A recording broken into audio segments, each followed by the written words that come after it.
If the phrase post-ringtone music makes you wonder where we went wrong as a society, I feel you. But that is just one of the many ways people have tried to describe PC music, a thing that I will now attempt to describe. Shall we? I'm waiting for you to make up your mind. If you take me for a ride, do you think I'll be your girlfriend? There is an inherent risk in covering digitally native music genres. At best, the history is purposefully murky, like with Vaporwave, and you make an episode about it and you get comments like this. At worst, you make an episode about SoundCloud, and trolls literally find a way to take the video down for 2 weeks. So if you are someone with an angry comment prepared, I am ready for you. Onwards into the Pop Cube. See you later. Oh, so fine. And you know that you're on my mind. PC Music is a record label founded by A.G. Cook in London in 2013. And those are the only facts I will deliver with any certainty in this episode.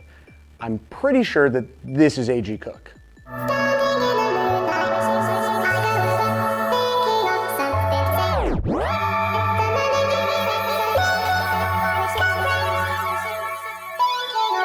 So why all the confusion? Am I just bad at my job?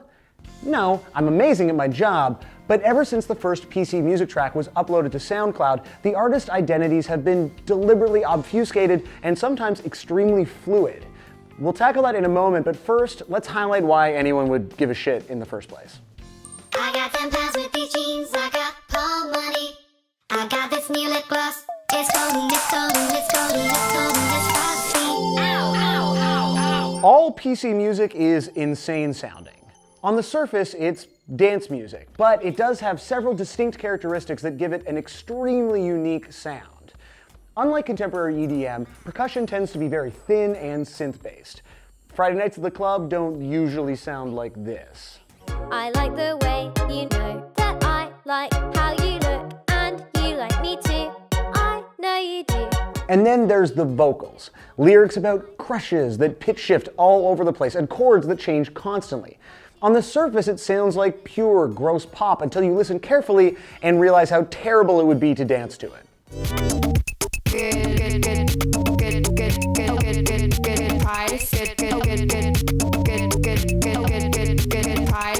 I actually saw some beefy EDM bros accidentally walk into a PC music showcase at South by Southwest this year, and it was glorious to experience the show through their pained expressions of loss and despair. Take me away, all the way to the light of the stars. We'll be shining, shining, you and I, together. So first and foremost, people noticed what PC music artists were doing because it was so weird and different. And they either loved it or hated it. The Guardian called it contemptuous. Vice wondered if they were the worst thing to happen to dance music, and The Atlantic offered the backhanded compliment, gloriously tacky. As if GFOTY is tacky. Years ago, there were places to be, places to hang out, places where we used to go where I would know that you were just with me, sitting in a tree, KISSING. Okay, maybe.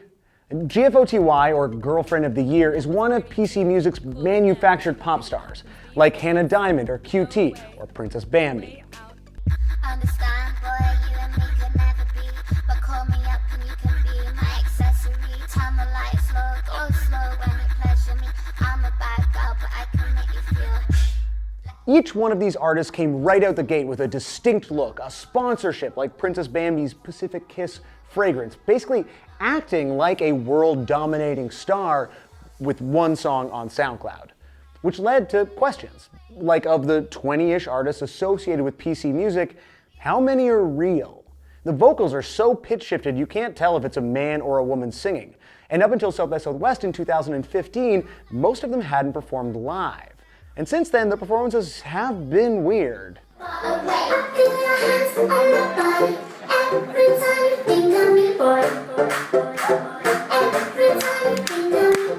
That's QT, the most prominent of PC music's star brigade. In fact, she's actually now signed to XL and has her own energy drink called QT.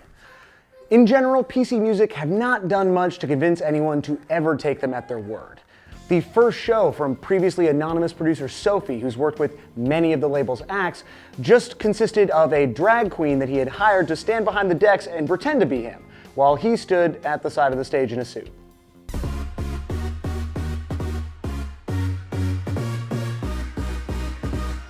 That's not Sophie. This guy is Sophie.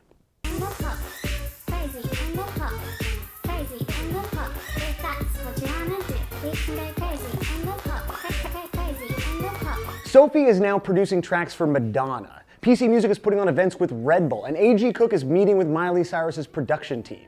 By pretending to be pop, PC Music is really becoming pop.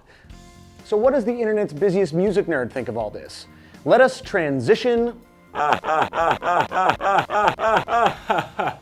Thanks, Samuel. It seems you can't really say much of anything comprehensive about PC Music until you start taking your focus off of the music. In one breath, I kind of feel like when I'm listening to the label's latest compilation, I'm listening to a bit of uninventive chipmunk pop music. But then again, it's kind of disingenuous and in a sense unfair to label PC Music as simply that, not just because there are some worthwhile artists on the label, but also because I think they're making more than just music. What PC Music is doing is kind of like a really weird bit of performance art inspired by pop music and electronic dance music. It may even be satire, and most popular forms of music up until this point have had their significant moments of evolution that involved a lot of parody, of satire, maybe a bit of rebellion against its own self. Take punk rock, for example, or maybe even just a bit of introspection. And now it seems that something as simple and as straightforward and as direct and to the point as electronic dance music is now getting that treatment in the age of social media and maymays. While I don't really love PC Music for simply its music, I do think their efforts thus far have given us something to kind of ponder, especially with how we treat music as a bit of a commodity, a commercialized product, more than a piece of art sometimes. Especially with how obviously they are inspired by a lot of the commercial music and fashion of the early aughts. I'm sure Sam, if he can, will throw in a bunch of pictures of people wearing like crazy silver clothing and looking all crazy futuristic in the aughts. I mean, man, the Spice Girls, they had some sweet fashion back then. Sweet Spice Girls. It was a spice world. I think that's everything I have to say about this. Samuel, back to you. What do you think? Is PC Music contemptuous? Is it tacky? Is it good? Let us know what you think in the comments, and be sure to subscribe for new episodes of This Exists every week. Thanks so much to Anthony Fantano for dropping in and giving us his knowledge. He is, by title, the internet's busiest music nerd, and I appreciate him taking time to school us in his distinct manner. So thanks so much, dude. Be excellent to each other.